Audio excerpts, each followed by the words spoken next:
In the very near term, some of the crisis in the banking sector gets alleviated with lower nominal interest rates, uh, which means that we bail out the banks at the hands of the depositors. We take money from the depositors and we give it to the banks. One of the great crosses that the banking industry has to bear is their own historic greed, where the banking industry had very short-term deposits and they lent money for a time spread on long-term assets. So one of the things that I think that the Fed is attempting to do is to reflate the banking sector in the United States. And I suspect that for calendar 2024, they'll be successful in doing that. The global banking system seems resilient, as indicated by our stress test of 900 lenders across 29 countries, detailed in the recent Global Financial Stability Report. RickRule, President and CEO of Rule Investment Media, LLC, shares his views on the banking sector, stating that he believes the Fed's efforts to lower interest rates will restore confidence while attributing banking issues to past greed. Rising rates are a risk for banks, even though many benefit by collecting higher interest rates from borrowers while keeping deposit rates low. The Federal Reserve said Thursday, November 9th, that it's keeping close tabs on potential bank losses stemming from commercial real estate and elevated interest rates. However, RickRule expects the Fed's strategy to reflate the U.S. banking sector by 2024, but doubts the restored confidence, suggesting it could be misplaced. Policymakers need appropriate tools to tackle banking sector turmoil that could impact financial stability. Strengthening prudential standards, for example, by encouraging banks to accumulate capital during expansions to sustain lending during downturns, can better manage risk.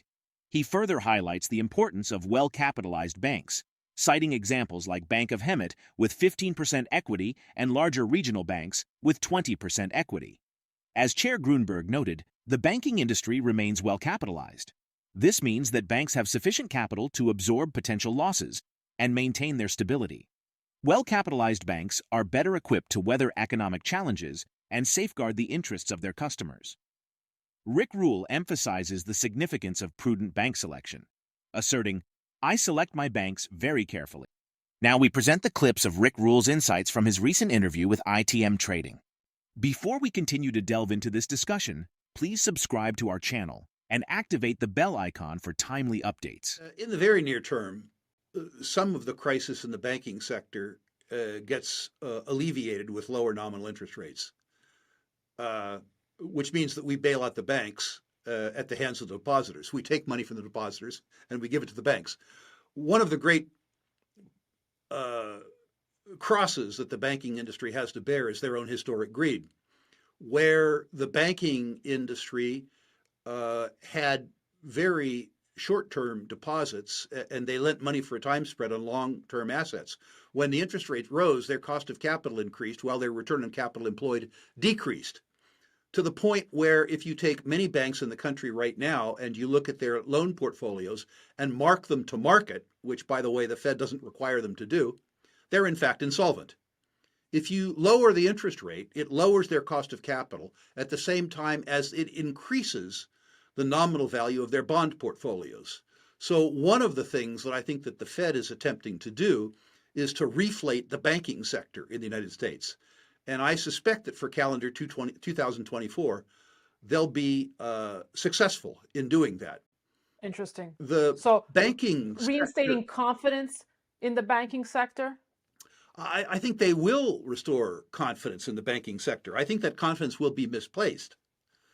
But I do think that they're going to be able to restore confidence in the banking sector. There are a group of banks out there that are actually well capitalized. The FDIC says a well-capitalized bank has assets of 7%, relative equity of 7% relative to total assets. I prefer a number more like 10. There are community banks, as an example, Bank of Hemet in California, with equity at 15%. There are bigger regional banks, Farmers and Merchants Bank of Long Beach, First National Bank of Alaska come to mind, with equity at 20% of total assets. I don't believe that people probably, for the next year, need to worry too much, but I wouldn't want to have more than $250,000 on deposit at any one bank, and I would select banks that are well capitalized. I also think that depositors, although they don't want to, they want RickRule to tell them where to bank and Daniela Camboni to tell them where to bank. I think that depositors need to get from their institution something called a statement of financial condition. I don't think that there is a place on big bank balance sheets for speculative positions in derivatives. I think derivatives have a place to hedge interest rate risks, both on the deposit side and the liability side of banks' balance sheets. But I don't think that banks ought to be speculating or trading in derivatives for their own account. The idea that a big bank has nominal value of $50 trillion of derivatives against a $500 billion balance sheet is a true insanity. The banks will say, well, this is a nominal valuation, that one side of the derivative trade offsets the other side of the derivative trade. Yeah, if everybody pays. RickRule supports Doug Casey's stance on the U.S. dollar, foreseeing its continued dominance as the world's reserve currency, with a possibility of erosion of its supremacy. The weaponization of the dollar is the biggest threat to its status as a global currency reserve. For instance, the rapid freezing of $600 billion of Russian reserves signaled that the U.S. could use its currency as a tool for foreign policy.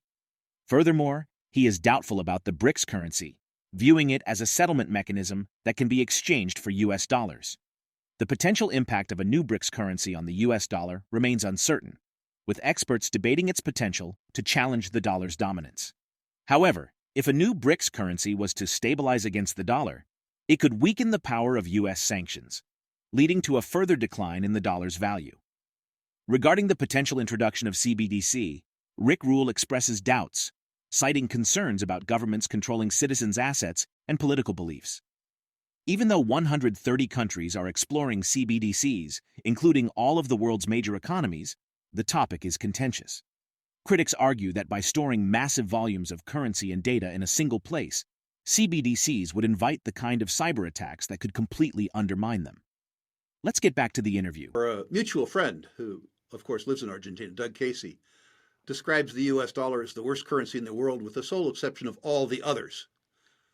And I continue to believe that. I'm 70 years of age. I think the US dollar will be the world's reserve currency for the balance of my lifetime. I think that US hegemony will be eroded as opposed to eliminated. I suspect that the so-called BRICS currency will evolve, if it does, into a settlement mechanism as opposed to a currency. And I think, ironically, that the BRICS currency will, at least for the balance of my lifetime, be valued and exchangeable for U.S. dollars. I think the president of Argentina at once made an ideological choice to align himself with what is still a freer society than the BRICS society. At the same time, he paid attention to arithmetics. There is no debt market in BRICS. There isn't a real debt market in yuan.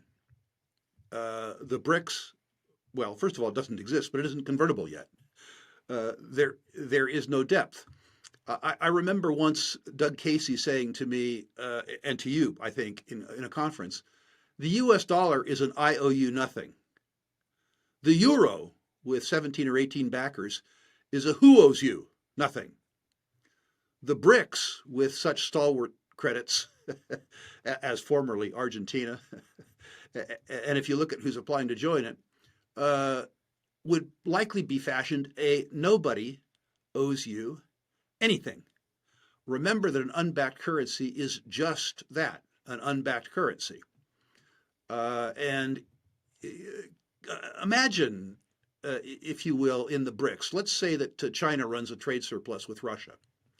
And at the end of the year, Mr. Xi goes up to Moscow with 1 billion bricks and said, this is gold backed, I'd like my gold. Mr. Putin says, no, I think you should keep your bricks. How is Mr. Xi going to enforce convertibility unless the gold has already been surrendered from a sovereign holder to a central repository, which none of the BRICS nations, with the exception of China, are willing to do. And China is willing to do it if the repository is in China. If we do usher in a monopoly central bank digital currency, which I don't think we will, then my bet is out of the window. if the citizens of the world are willing to consign the fruits of their labor and their intelligence, the benefit of the risks that they take to the government, if we are collectively that stupid, then the rosy future that I'm suggesting that we enjoy becomes less rosy. If you look for examples as to what the risks might be, look at Canada, where Prime Minister Trudeau overrode the rule of law and seized the assets of his political opponents extrajudiciously. Look at the fondness that governments are expressing for a currency that they can cancel, not merely seize, if they don't look like the way you act. Look at the overprint or the potential for the overprint of social credit scores on social media, a technology that's in place in China now, with the ability of countries to cancel their citizenry's wealth and savings if they disagree with the citizenry's political beliefs. I don't think that this will occur. Perhaps I have too much faith in humankind.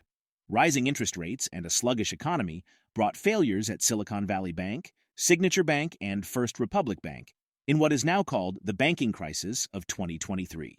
The importance of well-capitalized banks and careful selection becomes apparent in ensuring stability amid uncertainty.